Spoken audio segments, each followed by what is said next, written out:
The older girl's voice was barely a whisper as she clutched her sister beside their parents' bodies. The bandits took everything except us. Elijah Morrow loaded his rifle and realized those men had just signed their own death warrants by leaving witnesses alive. Before we continue, don't forget to subscribe to the channel, like the video, and comment where in the world you're watching from. Let's go. The smoke rose in a thick black column against the evening sky, visible for miles across the flat Texas plains. Elijah Morrow spotted it first from the ridge where he had been tracking a stray heifer, and something in his gut told him this was no controlled burn, no settler clearing land for spring planting. This was violence made visible, destruction painted against the fading orange of sunset. He urged his horse forward, the aging mare responding to his tension with a quickened gait that ate up the distance between the ridge and the source of that ominous smoke. Elijah was 43 years old, weathered by 2 decades of ranching alone on land that had claimed his wife to fever and his only son to a rattlesnake bite before the boy had seen his 5th birthday. He had learned to mind his own business out here, to let other men's troubles pass him by like tumbleweeds rolling across the endless prairie. But something about that smoke called to him, demanded his attention in a way he could not ignore. As he drew closer, the scene that emerged from the gathering dusk was worse than anything his imagination had conjured.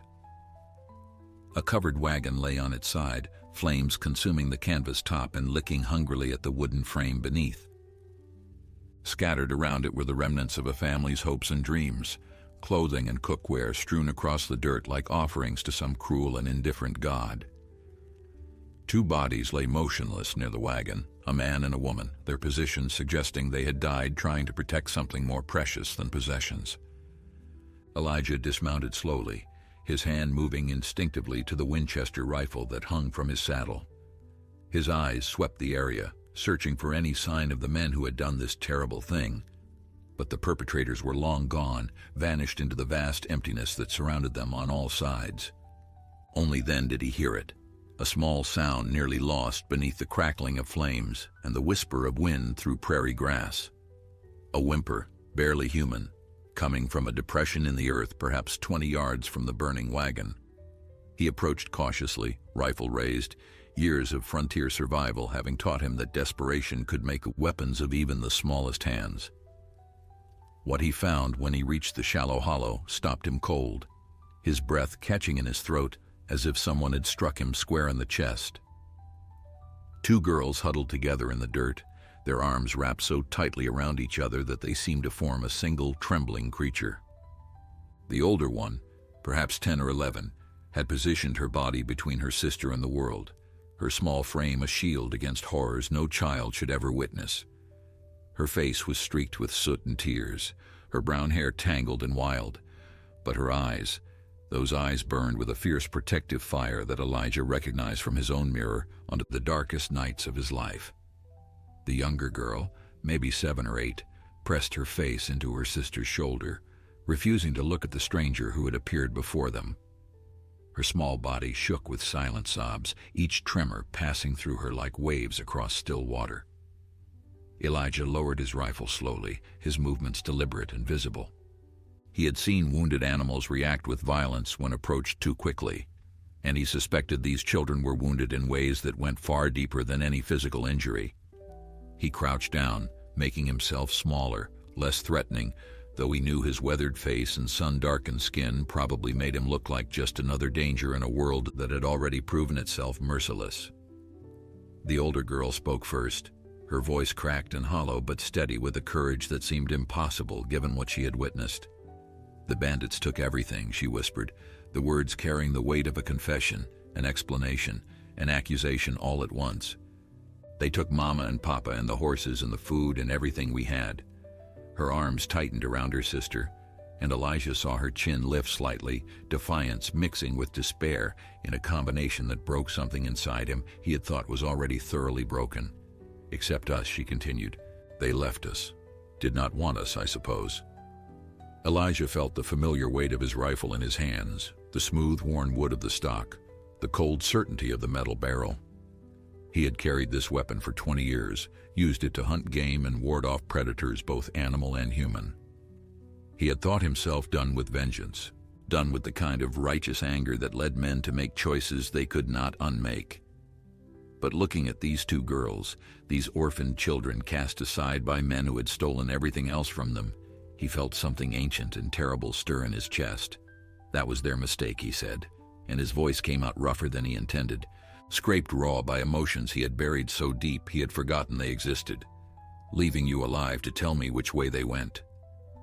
The older girl studied him with those fierce, burning eyes, weighing him, measuring him against whatever standard she had constructed in her young mind for distinguishing friend from foe. He let her look, understanding that she needed to make this choice for herself, that any trust he hoped to earn would have to be given freely or not at all. "What is your name, mister?" she asked finally. "Elijah Morrow. I have a ranch about 5 miles east of here. It is not much, but it is safe, and there is food and water and beds." His voice softened despite himself. "What are your names, little ones?" The girl hesitated, then seemed to reach some internal decision. "I am Clara," she said. "Clara Dunning. This is my sister Lily. She is only 7. She does not talk much anymore, not since the bandits came." She paused, and something in her expression flickered between hope and fear. "Are you going to help us, Mr. Morrow?" Elijah looked at the burning wagon, at the bodies of the parents who had died protecting these children, at the vast, uncaring prairie that stretched endlessly in every direction.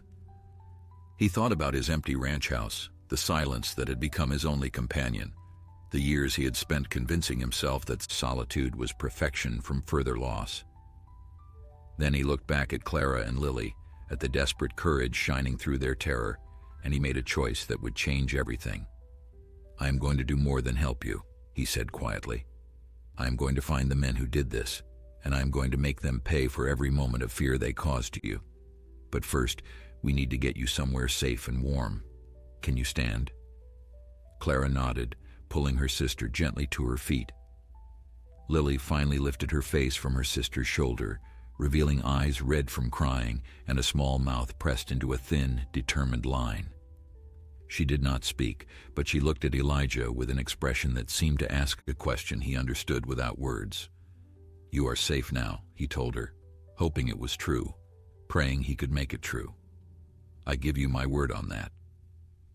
The ride back to Elijah's ranch was slow and careful, the mare carrying all 3 of them through the darkening prairie with the patient endurance of an animal that had learned long ago not to question its master's burdens.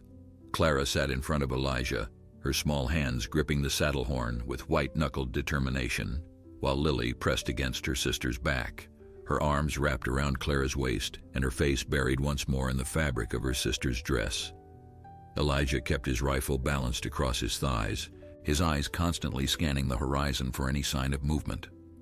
The bandits were likely miles away by now, celebrating their spoils around some hidden campfire, but he had survived this long by never assuming safety where none had been proven. The girls were silent throughout the journey, and he did not press them to speak. Some wounds needed darkness and quiet to begin their healing. His ranch house emerged from the gloom like a promise kept, its low wooden frame silhouetted against the star-scattered sky. It was not much to look at, he knew, just 4 rooms and a covered porch, with a barn nearby that housed his horses and the handful of cattle he had managed to keep alive through the harsh winter. But it was solid and warm and safe, and right now, that was all that mattered. He helped the girls down from the horse, noting how Clara immediately positioned herself between Lily and any potential threat, her small body tense and ready despite her obvious exhaustion. The instinct to protect had already calcified into a habit, Elijah realized, and he wondered how long these sisters had been traveling, how many dangers they had faced before this final, devastating blow. Inside, he lit the oil lamps and stirred the coals in the fireplace back to life, adding fresh wood until flames crackled, and warmth began to push back against the chill that had settled into the house during his absence. The girls stood near the door, watching his every movement with the wary attention of creatures who had learned that safety was an illusion and comfort a trap. "There is stew in the pot," Elijah said, gesturing toward the iron kettle that hung near the fire. "Made it this morning before I went out looking for that heifer. It should still be warm enough to eat." He paused, suddenly uncertain. "When did you last have food?" Clara's expression flickered with something that might have been shame. "Yesterday morning," she admitted. "Mama gave us the last of the biscuits before the bandits came. She said she was not hungry, but I think she was lying so we could have more." The casual revelation of such sacrifice, such maternal love expressed through hunger willingly embraced, hit Elijah harder than he expected. He turned away quickly, busying himself with bowls and spoons, so the girls would not see the moisture that had gathered in his eyes. He had thought himself beyond tears, beyond the soft emotions that made men vulnerable. These children were proving him wrong with every word they spoke. He ladled stew into 2 bowls and set them on the rough wooden table, then poured water from the pitcher into cups and placed those alongside the food. The girls approached cautiously, Clara pulling out a chair for Lily before taking her own seat. They ate slowly at first, as if expecting the food to be snatched away at any moment, then with increasing urgency as their bodies recognized nourishment and demanded more. Elijah sat across from them, not eating, simply watching. He had forgotten what it felt like to have others in this house, to hear sounds other than his own breathing and the creaking of old wood settling in the night. The silence that had been his companion for so long suddenly felt like an absence rather than a presence, a void that these 2 small souls were beginning to fill. When the bowls were empty and the cups drained, Clara looked up at him with those fierce, burning eyes. "You said you would find them," she said. "The men who killed our parents. Did you mean it, or were you just saying words to make us feel better?" The directness of the question demanded an equally direct answer. "I meant it," Elijah replied, "every word. But first I need to know what happened, everything you can remember about the men. How many there were, what they looked like, which direction they rode. Can you tell me that?" Clara nodded slowly, and Elijah saw her gather herself, pulling together fragments of memory that must have been sharp as broken glass. "There were 5 of them," she began, her voice steady despite the tremor in her hands. The leader was a big man with a red beard and a scar across his nose. He did most of the talking. He called himself Ketchum, and the others seemed scared of him, even though they were bad men too. She continued, describing each of the bandits in remarkable detail, their horses, their weapons, the directions they had argued about before finally riding north toward the distant mountains. Elijah listened carefully, committing every detail to memory, building portraits of the men he would hunt in the landscape of his mind. When Clara finished, exhaustion finally overtaking her fierce determination, Elijah rose and guided both girls to the small bedroom that had once belonged to his son. The bed was too large for them, the quilts faded and dusty from years of disuse, but they climbed beneath the covers without complaint, Clara positioning herself as always between her sister and the door. "I will be right outside," Elijah told them. "Nothing will harm you here. You have my word." Clara looked at him for a long moment, then reached out and touched his weathered hand with her small fingers. "Our papa used to say that a man's word was only as good as his willingness to die for it," she said softly. "Are you willing to die for yours, Mr. Morrow?" Elijah thought about the question, thought about the empty years behind him and the uncertain days ahead. "Yes," he said finally, "I believe I am." Clara nodded as if this answer satisfied something deep within her. "Then I believe you," she whispered, and closed her eyes. Elijah did not sleep that night. He sat in the worn leather chair by the fireplace, his rifle across his knees, watching the flames dance and flicker while his mind worked through the problem before him. 5 men, armed and dangerous, with at least a day's head start and the kind of ruthlessness that left orphans in their wake. The odds were not in his favor, and he knew it. But odds had never meant much to Elijah Morrow. He had built his life on doing things that sensible men said could not be done. The first gray light of dawn found him in the barn, saddling his strongest horse, a black gelding named Solomon that he had raised from a colt. Solomon was not fast, but he was tireless and steady, the kind of mount a man could rely on when the trail grew long and the way uncertain. Elijah loaded his saddlebags with provisions, ammunition, and the few medical supplies he kept on hand for emergencies. He did not know how long this hunt would take, but he intended to be prepared for whatever it demanded. When he returned to the house, he found Clara standing in the kitchen, attempting to prepare breakfast with the limited supplies she could find. Lily sat at the table, silent as ever, watching her sister with eyes that seemed too old for her young face. The domestic scene stopped Elijah in his tracks, memories flooding through him of another morning long ago, when his wife had stood in that same spot, humming softly while she cooked. "You do not have to do that," he said, his voice rougher than he intended. "I can manage well enough on my own." Clara turned to face him, and he saw that the fierce determination from the night before had not faded with sleep. "Mama always said that honest work was the best cure for troubled thoughts," she replied. "Besides, you are going after them today, are you not? You will need a proper meal before you ride." The simple practicality of her words, the way she had already accepted the reality of what he meant to do, struck Elijah with unexpected force. This child had seen her parents murdered, had spent a night hiding in a hole in the ground while her world burned around her, and yet here she stood, thinking of his needs rather than her own grief. The strength it must have taken humbled him in ways he could not articulate. "I am going after them," he confirmed, sitting down at the table across from Lily. "But I need to make arrangements for you first. I cannot leave you here alone, and I do not know how long I will be gone." Clara's hands stilled over the pan she'd been tending. "You mean to leave us with someone else?" she said, and though her voice remained steady, Elijah heard the fear beneath it. "Another stranger who might not want us, who might see us as a burden." "No." Elijah shook his head firmly.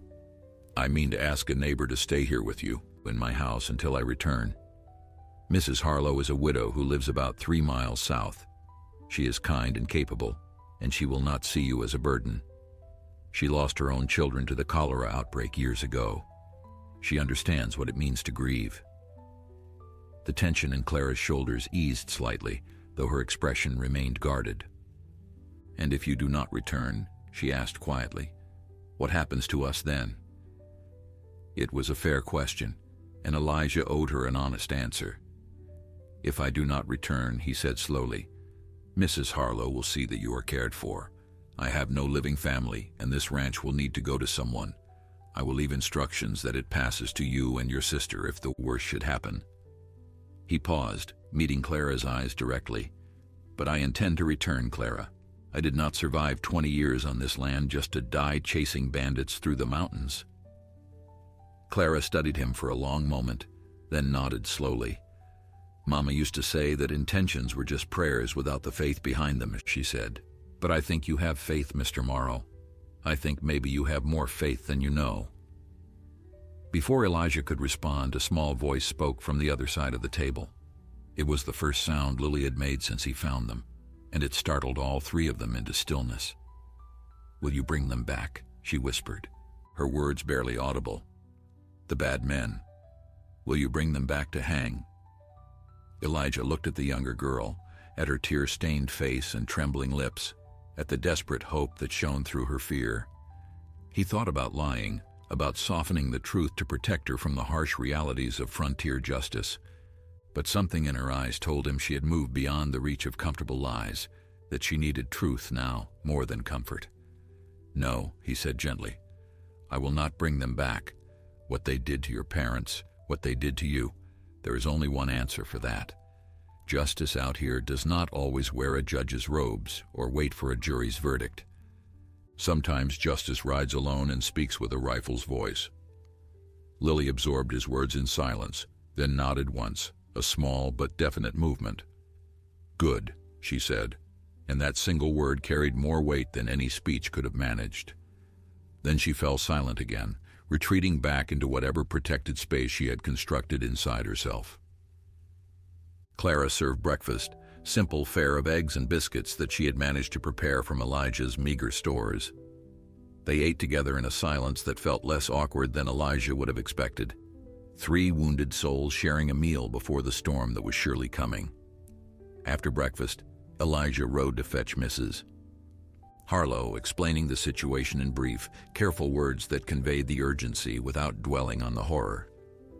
The elderly widow agreed immediately to stay with the girls, her weathered face softening with compassion when she heard what they had endured. She packed a small bag and rode back with him, her presence a comfort he had not known he needed. The girls accepted Mrs. Harlow with the cautious politeness of children who had learned that trust was a luxury they could not afford. But when Elijah mounted Solomon and prepared to ride out, Clara ran to his side and pressed something into his hand, a small wooden cross on a leather cord. "It was Papa's," she said. "He always wore it for protection. I want you to have it now." Elijah rode north through terrain that shifted from open prairie to rolling hills dotted with scrub oak and juniper. The trail left by 5 horses was not difficult to follow for a man who had spent decades reading the land like others read books. Broken branches, disturbed earth, the occasional pile of horse droppings that told him how far ahead his quarry traveled. The bandits were not trying to hide their passage, confident in their numbers and their violence, certain that no one would be foolish enough to pursue them. That confidence would be their undoing, Elijah thought, as he guided Solomon along a dry creek bed that wound between 2 steep hillsides. Men who believed themselves untouchable grew careless, and carelessness created opportunities for those patient enough to wait for them. The wooden cross that Clara had given him hung around his neck now, resting against his chest beneath his shirt. He could feel its slight weight with every movement, a constant reminder of why he rode and what he had promised. He had not worn a cross since his wife's funeral, had turned away from faith when it seemed that God had turned away from him. But this small token felt different somehow, less about religion and more about connection, a thread tying him to the 2 girls who waited for his return. By midday, he had covered perhaps 15 miles, and the trail led him into rougher country where the hills grew steeper and the vegetation thicker. He stopped by a small spring to water Solomon and refill his canteen, taking the opportunity to study the ground more carefully. The bandits had stopped here too, he realized, noting the flattened grass where men had sat and the scattered remnants of a hasty meal. They were perhaps 8 hours ahead of him now, maybe less if they had lingered. He pressed on through the afternoon heat, his eyes constantly moving between the trail ahead and the ridgelines on either side. Ambush country, his instincts warned him, the kind of terrain where a man could ride into a bullet before he ever saw the rifle that fired it. But the bandits did not know they were being followed, and that ignorance was the greatest advantage Elijah possessed. As the sun began its descent toward the western horizon, painting the sky in shades of orange and purple, Elijah spotted smoke rising from a hollow about a mile ahead. He reined Solomon to a halt and dismounted, leading the horse into a thick stand of cedar where they would be hidden from casual observation.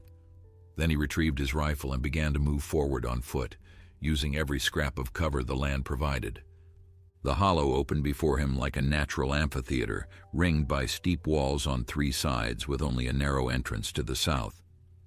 It was a good defensive position, Elijah admitted grudgingly, the kind of place where 5 men could hold off a dozen if they saw trouble coming. But he was not a dozen men charging openly into gunfire.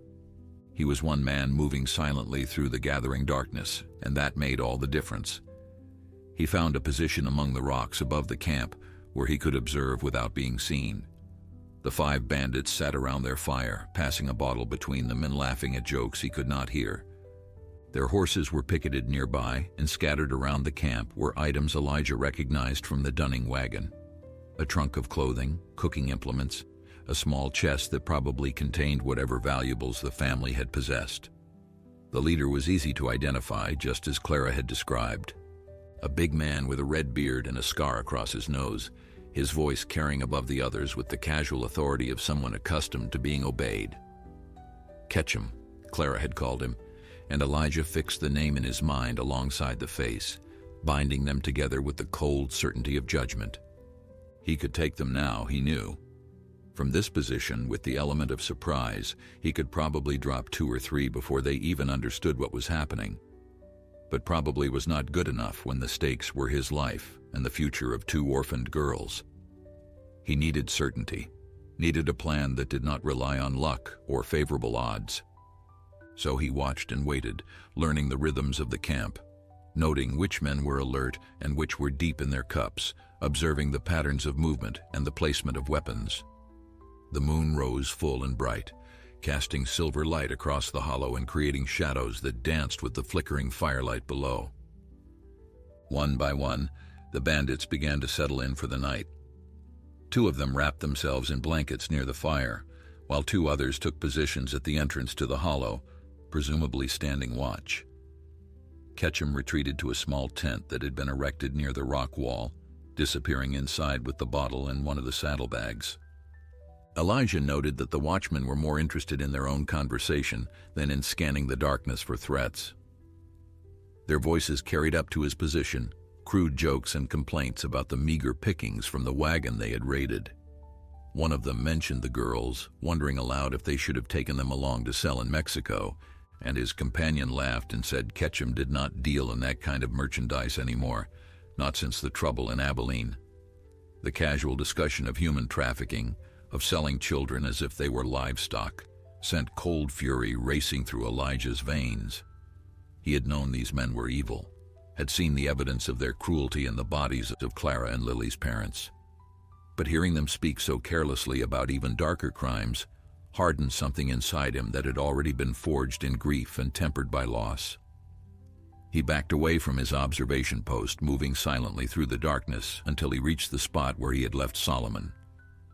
The horse nickered softly at his approach, and Elijah stroked the animal's neck, while his mind worked through the options before him. A direct assault was too risky with 5 armed men, even accounting for surprise. He needed to reduce those odds, to whittle down their numbers before the final confrontation, and he knew exactly how to begin. The watchmen would die first, silent and quick, before they ever knew death had come for them. Then he would wait for dawn and the chaos that followed. Elijah waited until the moon had climbed high overhead and the camp below had settled into the deep silence of men who believed themselves safe. The 2 watchmen had grown bored with their duty, their conversation fading into occasional mutters and long stretches of drowsy quiet. One of them leaned against a boulder near the hollow's entrance, his rifle propped carelessly beside him.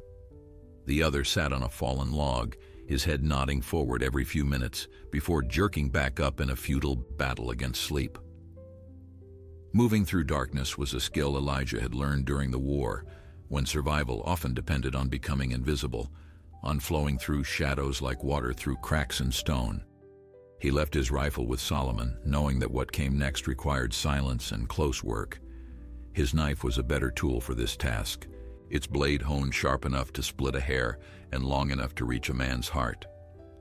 The watchman on the log died first, never knowing that death had crept up behind him until Elijah's hand covered his mouth and the knife slid between his ribs. There was a brief moment of struggle, muscles tensing against the inevitable, then stillness as life fled from the body. Elijah lowered him gently to the ground, minimizing any sound that might alert the others. The second watchman proved slightly more challenging. He had shifted position, moving away from the boulder to relieve himself against a nearby tree. Elijah waited in the shadows, patient as stone, until the man finished and turned back toward his post. 3 steps was all it took, 3 silent footfalls across soft earth, and then the knife found its mark once more. 2 down, 3 to go. But the remaining 3 would not be taken so easily. They slept near the fire, close enough to grab their weapons at the first sign of trouble, and Ketchum in his tent was an unknown variable. Elijah retreated from the hollow's entrance and circled around to the rocks above, reclaiming his observation post to plan his next move. The fire had burned low, casting just enough light to illuminate the sleeping forms around it. One of the men snored loudly, a rasping sound that seemed impossibly loud in the nighttime quiet. The other lay motionless, but Elijah could see the gleam of a pistol clutched in his hand even in sleep. These were not careless travelers. They were men accustomed to violence, conditioned by years of outlawry to sleep with one eye open and a weapon within reach. He considered his options carefully. A direct approach risked waking all 3 at once, creating a crossfire situation that could easily prove fatal. But waiting until dawn meant losing the advantage of darkness, allowing the bandits to discover their missing watchman and prepare for an attack they now knew was coming. Neither choice was good, but in Elijah's experience, most choices in life came down to selecting the least bad option from a collection of poor alternatives. The snoring man would be his first target. That distinctive sound served as a beacon, pinpointing his exact location, even when shadows obscured the details. Elijah worked his way down from the rocks, finding handholds and footholds by touch alone, until he reached the floor of the hollow, perhaps 30 yards from the fire. He moved forward in a crouch, placing each foot with exquisite care, testing the ground before committing his weight. A snapped twig or a kicked stone could mean the difference between success and a bullet in the chest. The distance closed with agonizing slowness, each yard feeling like a mile, each second stretching into an eternity of tension and controlled breathing. 20 yards, 15, 10. The snoring man lay on his back, his face slack and peaceful in the firelight, utterly unaware of the death that approached. Elijah raised his knife, calculating the angle that would ensure a quick and silent kill. But fate, it seemed, had other plans. The man with the pistol stirred suddenly, rolling onto his side with a grunt that sounded almost like a word. His eyes flickered open, unfocused at first, then sharpening as they registered the dark figure crouched over his companion. For a frozen instant, they stared at each other, hunter and hunted, the moment balanced on a knife's edge. Then the bandit's mouth opened to shout a warning, and Elijah threw himself forward in desperate attack. His knife found the snoring man's throat, even as his body collided with the one who had woken, driving them both to the ground in a tangle of limbs and fury. The pistol discharged, the sound shockingly loud in the confined space of the hollow, but the bullet went wide, burying itself in the dirt inches from Elijah's head. They grappled in the dust, fighting for control of the weapon, for position, for life itself. The bandit was younger and stronger, but Elijah had experience and the cold clarity that came up from knowing exactly what he fought for. He drove his knee into the man's groin, felt him double over with a gasp of agony, and used that moment of weakness to wrench the pistol free and press it against his opponent's skull.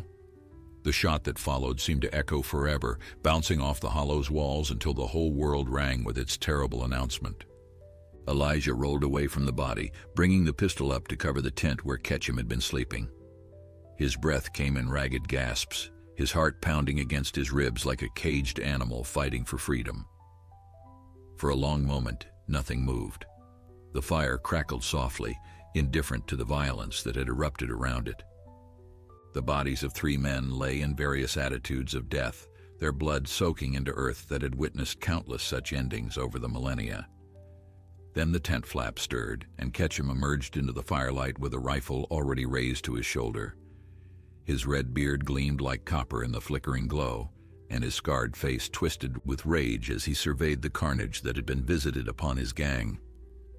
"You killed my boys," he said, his voice carrying the flat calm of a man who had moved beyond anger into something colder and more dangerous. "Whoever you are, you just signed your own death warrant." Elijah rose slowly from the ground, keeping the pistol trained on Ketchum's chest, even though he knew the rifle gave the bandit the advantage at this distance. His mind raced through calculations of angles and timing, searching for any edge that might tip the balance in his favor. The firelight cast dancing shadows across both men, turning them into something more than human, archetypes of vengeance and villainy locked in their final confrontation. "You murdered a family 3 days ago," Elijah said, his voice steady despite the hammering of his pulse.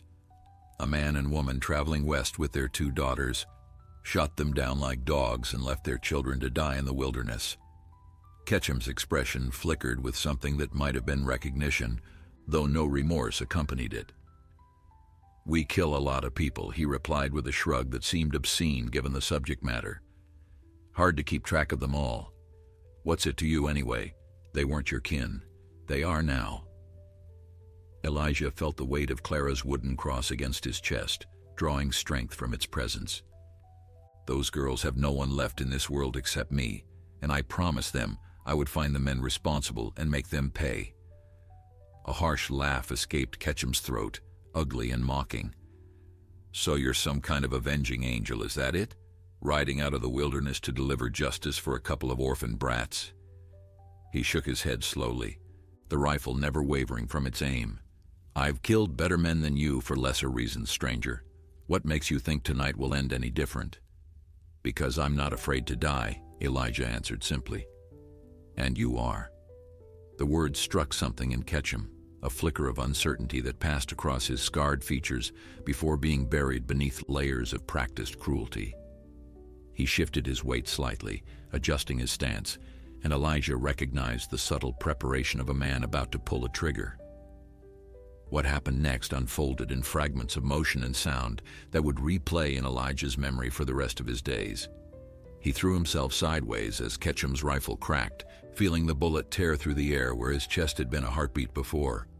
His own pistol spoke twice in rapid succession, the shots guided more by instinct than aim, and he hit the ground rolling, seeking cover behind the bodies of the men he had already killed. Ketchum cursed and dove behind the trunk that held the Dunning family's possessions, working the lever of his rifle to chamber another round. The hollow had become a battlefield, two men hunting each other through darkness and firelight, each knowing that the slightest mistake would mean death. Elijah pressed himself against the cooling corpse of the snoring man, using the body as a shield while he assessed his situation. The pistol held 4 rounds remaining, assuming his count was accurate. Ketchum had a rifle with unknown ammunition, plus whatever other weapons he had secreted in his tent. The mathematics of survival were not encouraging. "Come out and face me like a man," Ketchum shouted from behind his cover, "or are you only brave when you're slitting throats in the dark?" Elijah did not respond. Words were a distraction now, a way for his opponent to locate him by sound. Instead, he began moving silently along the perimeter of the camp, using shadows in the uneven terrain to mask his passage. Ketchum wanted him to attack directly, to charge into the open where a rifle would have the advantage. He would not oblige. The fire popped and crackled, sending up a shower of sparks that briefly illuminated the hollow like lightning. In that flash of light, Elijah saw Ketchum's position clearly, saw the rifle barrel protruding from behind the trunk, saw the bandit's eyes scanning the darkness for any sign of movement. He also saw something else, a lantern sitting near the tent entrance, its glass reservoir still half full of oil. A plan formed in his mind, desperate and dangerous, but better than any alternative. He picked up a stone from the ground and hurled it toward the opposite side of the camp, where it clattered against rock with satisfying loudness. Ketchum's rifle swung toward the sound, and in that moment of distraction, Elijah sprinted for the lantern. His fingers closed around the wire handle just as Ketchum realized the deception. The rifle cracked again, and fire blazed across Elijah's left arm as the bullet grazed flesh. He ignored the pain, ignored everything except the weight of the lantern in his hand, and the target he needed to hit. The throw was awkward, hampered by his wounded arm, but desperation lent it strength. The lantern arced through the air, trailing droplets of oil, and shattered against the trunk where Ketchum crouched. Flames erupted instantly, hungry tongues of fire that spread across the wood and leaped to the bandit's clothing. Ketchum screamed, a sound of pure animal terror that echoed off the hollow's walls. He staggered upright, beating at the flames that consumed his shirt, his beard, his hair. The rifle fell forgotten as survival instinct overwhelmed every other consideration. Elijah stepped forward from the shadows, raised his pistol, and fired. The bullet took Ketchum in the chest, spinning him around before he crumpled to the ground. But still he lived, still he breathed, still those hate-filled eyes glared up at Elijah as he approached. The flames had died to smoldering patches on his clothing, and blood bubbled at the corner of his mouth with each labored breath. "Who are you?" Ketchum whispered, the question seeming to matter more to him than the wound that was killing him. "What's your name?" Elijah stood over the man who had murdered Clara and Lily's parents, who had left 2 innocent children to die alone in the wilderness, who had laughed about selling human beings like cattle. He thought about all the answers he could give, all the ways he could explain what had brought him to this moment. "My name is Elijah Morrow," he said finally, "and I am the last thing you will ever see." He pulled the trigger one final time, and Ketchum's eyes went dark forever. The silence that followed the gunshot was absolute, a void so complete that Elijah could hear his own heartbeat thundering in his ears. He stood over Ketchum's body for a long moment, watching the last flickers of flame die on the bandit's clothing, waiting for some sense of satisfaction or closure that refused to come. Vengeance, he discovered, was a cold meal that left a man hungry even after he had consumed every bite. His left arm throbbed with each pulse of blood, reminding him that the night's work had not left him unscathed. He examined the wound by firelight, relieved to find it was merely a graze, painful but not dangerous. The bullet had torn a furrow through the meat of his upper arm without striking bone or severing anything vital. He would need to clean and bandage it, but that could wait until more pressing matters were addressed.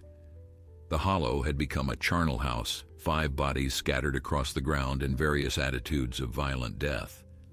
Elijah felt no guilt for what he had done, no Christian remorse for the lives he had taken. These men had forfeited their humanity when they chose to prey upon innocent families, when they murdered and stole and laughed about selling children into bondage. They had earned their deaths 1,000 times over, and he had merely served as the instrument of a justice too long delayed. But there was work still to be done before he could return to Clara and Lily.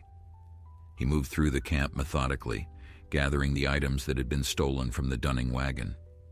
The trunk of clothing would be important for the girls, practical garments they would need in the months ahead. The small chest contained what he expected, a modest collection of coins, a woman's jewelry, and several documents that appeared to be land deeds and family records. These too he set aside for the children, remnants of the life their parents had hoped to build. Among Ketchum's possessions, he found something that stopped him cold. A leather satchel filled with wanted posters, some bearing the bandit leader's own face, others showing various members of his gang. The amounts listed for their capture were substantial, enough money to provide for Clara and Lily for years to come. Elijah had not considered reward money when he set out on this hunt, had not thought about anything beyond the promise he had made. But now, staring at those printed figures, he realized that justice could sometimes pay dividends beyond mere satisfaction.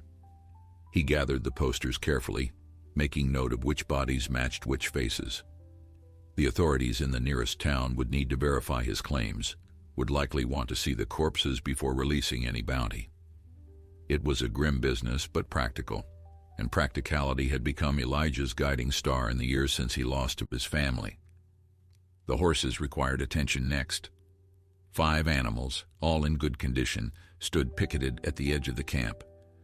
They had weathered the gunfire with the resignation of beasts accustomed to violence, and they accepted Elijah's presence without complaint. He selected the 2 best mounts, a sturdy bay mare and a gray gelding with intelligent eyes, and loaded them with the recovered goods and whatever supplies the bandits had accumulated. The remaining horses he would lead back to town, where they could be sold to add to the funds that would support the girls. Dawn was breaking by the time he finished his work, pink and gold light spilling over the hollow's rim to illuminate the scene of a carnage below. Elijah looked at the bodies one last time, considering whether to bury them or leave them for the scavengers. In the end, he chose to drag them together near the cold remains of the campfire, covering them loosely with blankets taken from the bandits' own bedrolls. It was more consideration than they deserved, but he could not bring himself to leave human remains scattered like refuse across the ground. The ride back toward his ranch began under a sky so clear and blue it seemed to mock the darkness of the past night. Elijah led his small procession of horses through terrain that looked different in daylight, less threatening, more beautiful. Hawks circled overhead, riding invisible currents of air, and somewhere in the distance, a coyote called to its mate. The world continued its eternal rhythms, indifferent to the violence and death that had played out in one small hollow among countless others. His wounded arm ached with every jostle and sway of Solomon's gait, a persistent reminder that he was mortal, that luck had played as large a role as skill in his survival. If Ketchum's aim had been slightly better, if the lantern had not been within reach, if any of a dozen variables had shifted even marginally, it would be Elijah's body cooling in that hollow instead of the 5 bandits.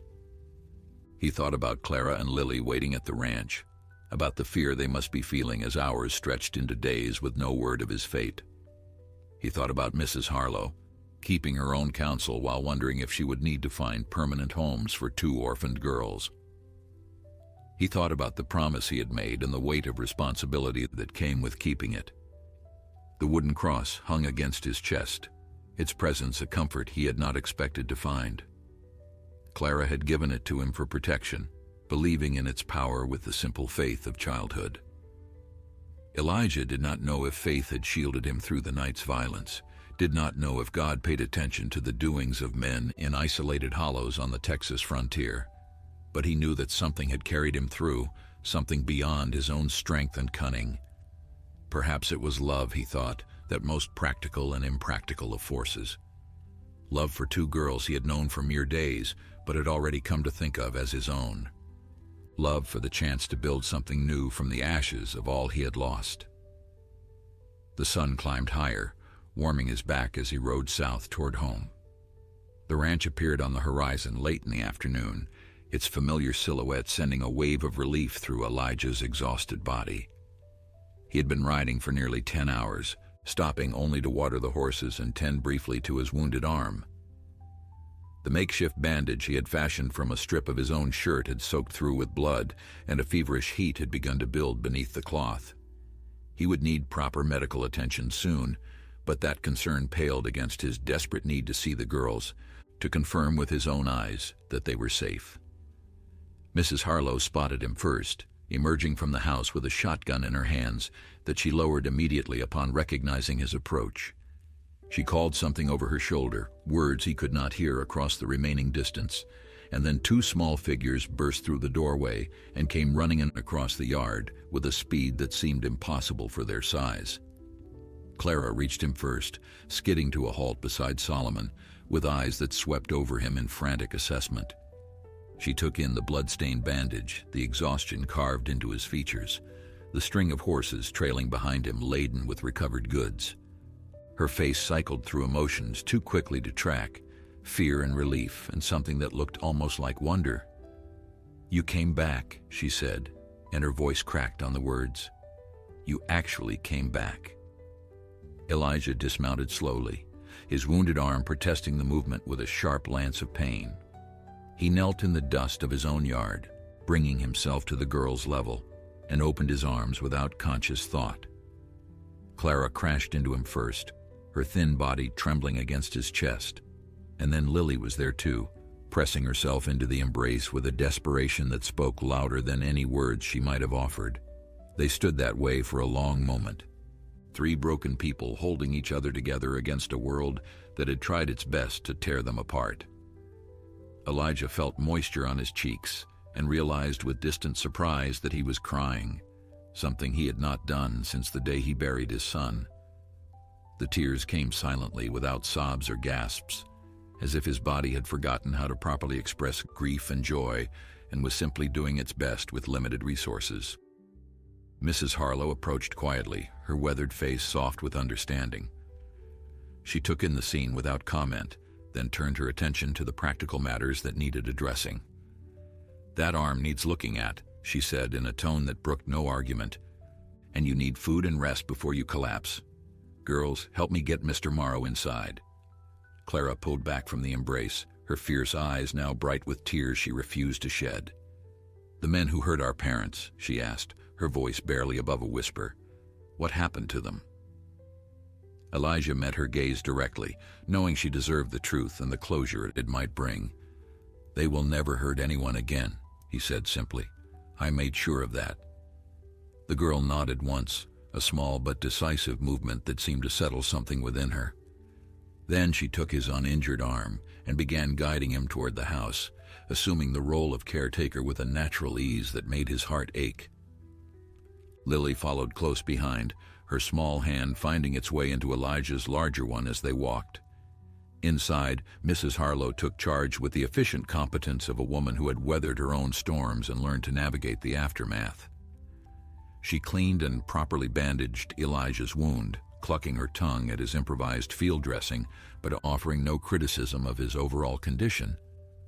She heated water for washing and prepared a meal from supplies she had brought from her own homestead, filling the kitchen with aromas that made Elijah's stomach growl audibly. While he ate, he told them what had happened, editing the more violent details but providing enough information to satisfy Clara's need for understanding. He described tracking the bandits to their camp, waiting for the right moment to strike, and ensuring that justice was served for the crimes they had committed. He did not dwell on the killing itself, on the blood and screams and terrible intimacy of taking human life. Those memories would stay with him alone, burdens he would carry so the girls did not have to. Clara listened with an intensity that seemed too mature for her years, asking occasional questions that revealed a sharp mind working through the implications of everything she heard. Lily remained silent throughout, but her hand never left Elijah's, and her eyes tracked his face, with an attention that suggested she was absorbing every word, even if she chose not to respond. When the story was finished, Elijah reached into his saddlebag and produced the small chest he had recovered from the bandit camp. "This belonged to your parents," he said, setting it on the table before Clara. "There is money inside, and jewelry that was probably your mother's, and some documents that might be important. I thought you should have them." Clara's hands trembled as she opened the chest, her breath catching at the sight of familiar objects she had probably thought lost forever. She lifted a small locket from among the coins, opening it to reveal two tiny portraits, a man and woman who could only be her parents. The tears she had been holding back finally fell, silent streams that traced silver paths down her dust-smeared cheeks. "Mama," she whispered, touching the portrait with one finger as if afraid it might dissolve at contact. "Papa." Lily leaned over to look, and for the first time since Elijah had found them, he saw something other than fear and withdrawal in her expression. She touched the locket too, and her small mouth curved into a tremulous smile that transformed her face entirely. "They loved us," Lily said softly, her voice rusty from disuse. "They loved us so much." "They did," Elijah agreed, his own voice thick with emotion. "And that love does not disappear just because they are gone. It stays with you, becomes part of who you are." The days that followed settled into a rhythm that surprised Elijah with its naturalness. He had expected awkwardness, the friction of strangers forced together by circumstance, but instead found something that felt almost like the life he had lost so many years ago. Clara took charge of the household with an authority that belied her age, organizing meals and chores with the efficiency of someone who had learned responsibility early and embraced it fully. Lily remained quiet, but her silence became less like a wall and more like a comfortable presence, a gentle spirit that moved through the house, leaving small signs of her passage, wildflowers arranged in cups on windowsills, blankets folded with precise corners, the soft sound of humming that occasionally drifted from her room. Mrs. Harlow returned to her own homestead after 3 days, satisfied that Elijah's wound was healing properly and that the strange little family forming under his roof had found its footing. She promised to visit regularly, to bring supplies and news from town, and to spread the word that Elijah Morrow had taken in 2 orphaned girls and was raising them as his own. The gossip would travel fast, Elijah knew, but he found he did not care what others might say. Let them talk, let them wonder. He had made his choice, and it was the best choice of his life. The bounty money arrived 3 weeks later, delivered by a deputy sheriff who made the long ride from town specifically to hand over the payment and shake the hand of the man who had single-handedly eliminated the Ketchum gang. The amount was substantial, more than Elijah had earned in any 5 years of ranching, and he deposited it in an account that bore all 3 of their names. Clara had protested at first, arguing that the money belonged to him alone, since he had risked his life to claim it. Elijah had simply shaken his head and explained that everything he had would eventually belong to them anyway, so they might as well start sharing it now. The legal matters took longer to resolve. Elijah hired a lawyer from town to draw up proper adoption papers, a process that required testimony from witnesses, review by a territorial judge, and more patience than he had ever possessed. But Clara and Lily were worth every frustrating delay, every document signed in triplicate, every fee paid to officials who seemed determined to make the process as complicated as possible. By the time the final papers were approved, winter had begun to settle over the land, bringing cold winds and the first dustings of snow that transformed the prairie into something magical. They celebrated the adoption with a special dinner that Clara insisted on preparing herself, a meal that included dishes her mother had taught her to make and food she remembered from holidays in their old life. Elijah contributed a bottle of cider he had been saving for an occasion worth marking, and even Lily seemed to understand the significance of the evening, wearing the locket that contained her parents' portraits and smiling more freely than she had since the tragedy that had brought them together. After dinner, they sat together in the main room, the fire crackling warmly while wind whistled past the windows. Elijah found himself studying the two girls who had become his daughters, marveling at the resilience they had shown, the courage they had displayed, the capacity for healing that seemed to be the birthright of the young. Clara caught him looking and raised an eyebrow in question. "Something wrong?" she asked, her tone carrying the playful challenge that had become characteristic of their interactions. "Just thinking," Elijah replied, "about how different things are now than they were a few months ago, about how a man can spend years believing his life is over, only to discover it was just waiting for the right people to bring it back to life." The words hung in the air between them, heavy with meaning that went beyond their simple construction. Clara's expression softened, the fierce protector giving way to the child who still needed protection, still needed love, still needed a father, even if her first one had been stolen from her. "We were lucky you found us," she said quietly.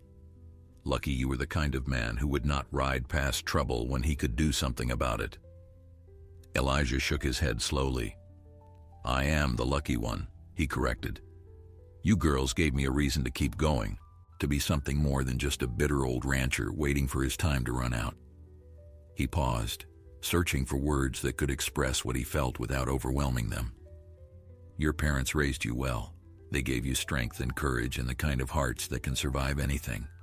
I'm just trying to live up to the foundation they built." Lily stirred from her position near the fire, and Elijah braced himself for continued silence. But instead, her small voice filled the room with words that seemed to have been gathering strength for weeks, waiting for the right moment to emerge. "Papa used to tell us stories," she said, her eyes fixed on the flames dancing in the hearth. "Stories about heroes who came from nowhere to save people who needed saving. Mama said those stories were just pretend, that real heroes did not exist outside of books, but she was wrong." She looked up at Elijah, and he saw in her young face a certainty that stole his breath. "You are a real hero, Mr. Morrow. You are our hero." The title struck him with unexpected force. He had never thought of himself as heroic, had never sought glory or recognition for the things he had done. He was just a man who had lost everything, and then, against all odds, found something worth living for again. "You can call me Pa," he said, his voice rough with emotion. "If you want to. Both of you can." Clara and Lily exchanged a glance, conducting one of those silent conversations that siblings seem to master instinctively.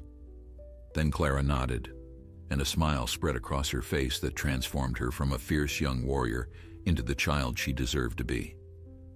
"All right then, Pa," she said, testing the word on her tongue. "I think I like the sound of that." Lily simply rose from her spot by the fire and crossed to where Elijah sat, climbing into his lap with the unself-conscious trust of a daughter who had found her father. Spring arrived on the Texas plains with its usual explosion of color and life, painting the prairie in shades of green and gold that seemed impossible after the brown dormancy of winter. Wildflowers carpeted the hills surrounding the Morrow Ranch, bluebonnets and Indian paintbrush and yellow primrose creating a tapestry that changed with each passing week. Elijah stood on his porch in the early morning light, watching the sun climb above the horizon, and reflected on how completely his world had transformed in the span of a single year. The ranch had changed too, bearing visible signs of the family that now called it home. Clara had planted a garden near the kitchen door, vegetables and herbs arranged in neat rows that she tended with devoted attention. Lily had claimed a corner of the barn for a collection of animals she had rescued or adopted, including a three-legged cat, a blind rooster, and a rabbit with a torn ear that she had nursed back to health. The house itself seemed warmer somehow, filled with small touches that spoke of lives being lived rather than merely endured. Elijah's thoughts were interrupted by the sound of footsteps on the porch boards behind him. Clara appeared at his side, 2 cups of coffee in her hands, and offered one to him with the easy familiarity that had developed between them over the months. She had grown in the past year, not just physically, but in ways that went deeper than inches and pounds. The fierce protector was still there, would always be there, but it had been joined by a young woman's grace and a scholar's curiosity that kept Elijah constantly searching for books and materials to feed her hungry mind. "Lily is still asleep," Clara reported, settling into the chair beside his. "She was up late again, reading that book of fairy tales you brought from town. I think she has memorized every story by now, but she still reads them like they are new each time." "Stories have power," Elijah replied, sipping his coffee. "They remind us that darkness can be overcome, that heroes exist, that endings can be happy even when beginnings are hard." Clara considered this, her eyes fixed on the horizon where cattle moved in slow patterns across the distant pastures. "Do you think our story will have a happy ending, Pa?" The question carried weight beyond its simple words. Elijah understood that Clara was asking about more than just their immediate circumstances. She was asking about the future, about security, about whether the life they had built together could withstand whatever challenges lay ahead. "I think," he said carefully, "that we make our own endings. The world gives us the raw materials, the circumstances and challenges and opportunities, but we are the ones who decide what to build from them." He turned to look at her directly. "You and your sister could have let what happened destroy you. Instead, you chose to survive, to heal, to love again. That choice matters more than anything the world might throw at us." Clara was silent for a long moment, absorbing his words. Then she nodded slowly, a gesture that reminded him painfully of her mother in the portrait she wore in her locket. "Mama used to say something similar," she admitted. "She said that life was not about waiting for storms to pass, but about learning to dance in the rain. Your mother was a wise woman." "She was." Clara's voice carried a note of wistfulness that had replaced the sharp edges of grief. "I wish you could have known her. I wish she could have known you. I think she would have liked you, Pa." The words settled into Elijah's heart like seeds finding fertile soil. He had spent so many years believing himself unworthy of love, undeserving of family, destined to end his days alone in a house haunted by memories. These two girls had proven him wrong in ways he was still discovering, still marveling at, still giving thanks for in the quiet moments before sleep claimed him each night. The screen door creaked open, and Lily emerged onto the porch, rubbing sleep from her eyes with one hand while clutching her beloved book of fairy tales with the other. She had grown too, her silence gradually giving way to speech that came more easily with each passing week. She would never be as talkative as her sister, Elijah suspected, but she no longer needed to retreat into herself for protection. The world had become safe enough for her to inhabit fully. "Good morning, little one," Elijah said, making room for her on the bench beside him. "Did you finish your story?" Lily nodded, settling against his side with the trusting weight that still amazed him every time she offered it. "The princess was saved," she reported. "The hero fought the dragon and won, and everyone lived happily ever after." Elijah wrapped his arm around her small shoulders, feeling Clara lean against him from the other side. Three people who had been strangers a year ago, brought together by tragedy and choice, forged into a family by love and determination. The mathematics of it still seemed improbable, but mathematics had never accounted for the human heart. Before we jump back in, tell us where you're tuning in from. And if this story touches you, make sure you are subscribed, because tomorrow I have saved something extra special for you. The sun continued its climb, warming the porch where the Morrow family sat together, watching a new day unfold across the land they called home. Behind them, the house stood solid and welcoming, filled with books and memories and the accumulated evidence of lives intertwined. Ahead of them, the prairie stretched toward possibilities none of them could predict, but all of them would face together. Elijah thought about the night he had found two terrified girls huddled in a hollow, about the promise he had made and the journey that had followed. The bandits had taken everything from Clara and Lily, everything except their lives and their capacity to love. They had thought leaving the children alive was insignificant, a detail beneath their notice. That was their mistake, he murmured, echoing words spoken in darkness and fire so many months ago. Clara stirred against his shoulder. What did you say, Pa? Nothing, little one, Elijah replied, smiling at the morning light spreading across his land. Just remembering that sometimes the things we overlook turn out to be the things that matter most. The three of them sat together in comfortable silence, a family born from ashes, watching the sun rise on a future none of them had expected, but all of them had earned.